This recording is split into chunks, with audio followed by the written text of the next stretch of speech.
കേൾക്കാത്തതും കേൾക്കേണ്ടതിലേക്കും എല്ലാവരെയും ഒരിക്കൽ കൂടി സ്വാഗതം ചെയ്യുകയാണ്. ദശരഥ മഹാരാജാവിൻ്റെ 3 ഭാര്യമാരിൽ മൂന്നാമത്തവളാണ് സുമിത്ര.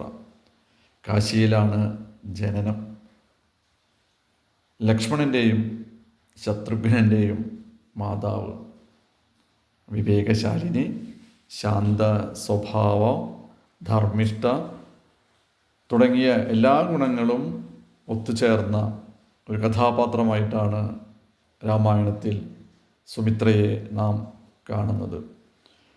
ജ്യേഷ്ഠനായ ശ്രീരാമൻ്റെ കൂടെ 14 വർഷം വനവാസത്തിനായി പുറപ്പെടുന്ന ലക്ഷ്മണകുമാരനെ കണ്ട് ഒട്ടും ദുഃഖിതയാകാതെ തൻ്റെ മകനെ കർത്തവ്യനിരതനാക്കുന്ന ഒരു മാതാവിനെയാണ് ഈ കഥാപാത്രത്തിലൂടെ നമ്മൾ കാണുന്നത്.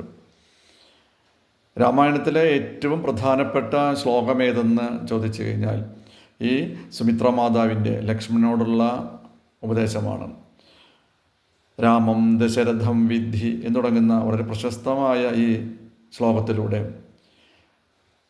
മാതൃത്വത്തിന് ഉത്തമ മകളുടെ ഉദാഹരണമായി ഈ കഥാപാത്രം രാമായണത്തിൽ തെളിഞ്ഞു നിൽക്കുന്നു.